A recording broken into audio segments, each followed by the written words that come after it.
안녕하세요. 원리를 찾아라 진행의 박지원입니다. 그리고 매주 화요일 이분과 함께하죠. 신관수 앵커입니다. 안녕하세요. 네, 안녕하세요. 신관수입니다. 네. 오늘 시장 미국 증시 본격적인 실적 시즌을 앞두고 강보합 마감을 했습니다. 실은 어떻게 흘러갔을까요? 오늘 밤부터 어찌 보면 이제 지났죠. 내일까지 계속해서 말이 많았던 3월 달에 시장 흔들었던 이 금융권, 이 은행주들의 실적 발표가 예정돼 있는데 가장 지금 또 안 좋았던 부분들이 바로 이제 차스 슈왑 관련된 또 실적에 대한 부분인데 예상치보다 웃도는 실적을 좀 발표했었습니다. 그러면서 차스 슈왑 자체가 4% 정도 강세. 사실 힌트가 좀 나왔었죠. 지난주 금요일 날 JP모건의 체이스에서의 그런 실적 발표가 상당히 좀 잘 나와서 이미 좀 7% 넘게 상승이 나왔던 부분들.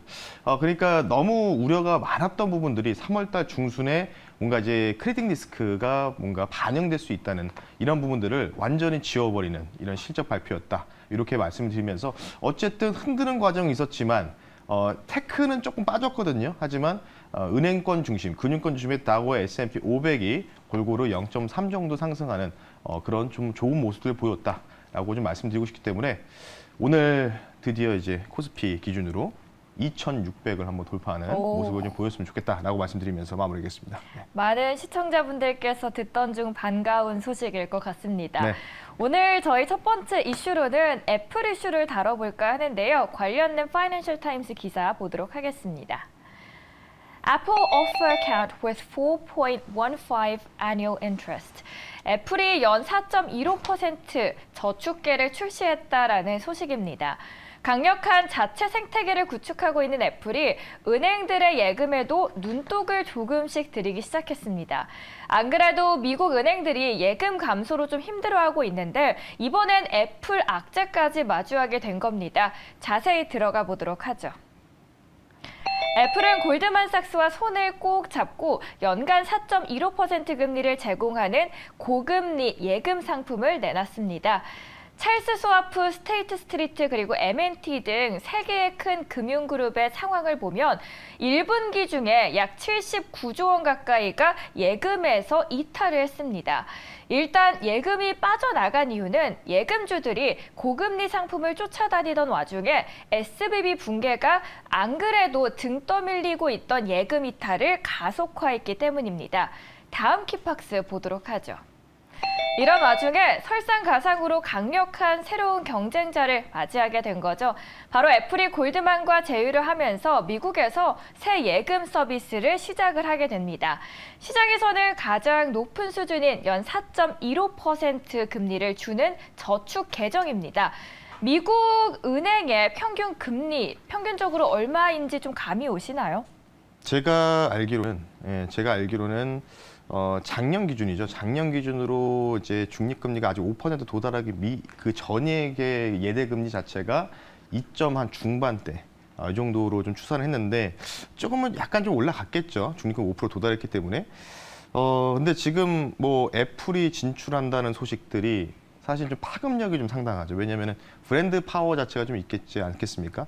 그러다 보니까 이제 일반적인 이 시그니처 은행들마저도 사실은 예대금리 높게 측정해서 그걸로 인해서 좀 이제 쉽게 얘기해서 좀 채권을 발행하면서 좀 그런 자산을 좀 늘려갔었는데 지금 보시면 파격적이긴 합니다. 확실히. 네, 맞습니다. 실제로 평균적으로 보면 지금 미국의 평균적인 예금 금리가 고작 0.37%에 불과하다고 합니다. 4.15%와 0.37% 거의 뭐 10배 가까운 수치인데요. 충분히 경쟁자라고 느낄만 하겠죠.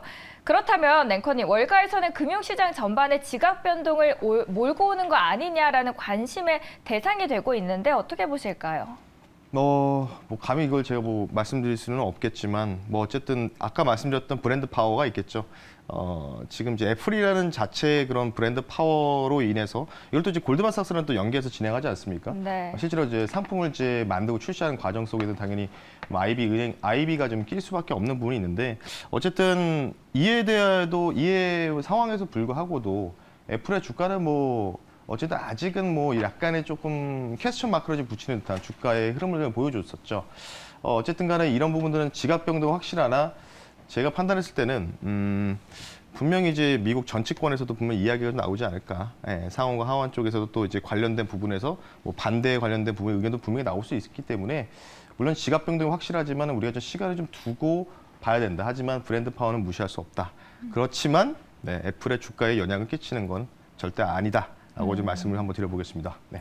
네, 그리고 뒤에 저희가 애플의 모습을 살짝 그림 통해서 준비를 해봤습니다. 저희가 사실 2600 앞서 오프닝에서 돌파할 수 있을 것이다 말씀을 해주셨는데 최근에 2차 전지가 또다시 좀 움직이기 시작했잖아요. 네. 그렇다면 그 주도주가 될 만한 섹터 어디가 될까요? 뭐 말씀하신 대로 2차 전지는 뭐 계속 아직은 유지를 하는 상태일 것 같습니다. 왜냐하면 뭐 일정들이 있고요. 그리고 한미 정상회담 관련된 부분들 4월 26일 날 좀 남아 있기 때문에 그때 이제 신HS 라인이라 불리는 이제 한미일 동맹이 진행이 되거든요. 관련된 부분들 그리고 앞으로 또 내일 모레는 내일이 있죠. 4월 19일 날은 중국 관련된 이 반중국 관련된 우려국가 지정 여부도 있기 때문에 그렇게 되면은 이제 중국 관련된 이 매출 구성이라든지 합작 법인을 갖고 있는 회사는 좀 주가 상승이 좀 제한적이겠지만 그와 반대로 미국과 FTA를 체결한 국가에서 수입하는 이런 업체들과 합작 공사를 갖고 있는 기업들은 오히려 월반하는 모습을 보이지 않을까. 따라서 2차 전지가 네, 뭐 부정할 수 없는 사실이다 보니까 차주 중반까지는 한미 정상회담까지는 계속해서 주도주 역할을 번갈아가면서 할 것이다 라고 말씀 한번 드려보겠습니다. 달리는 말은 더 달릴 것이다. 그리고 저희 첫 번째 이슈로 애플페이 관련된 이슈까지 체크를 해봤습니다.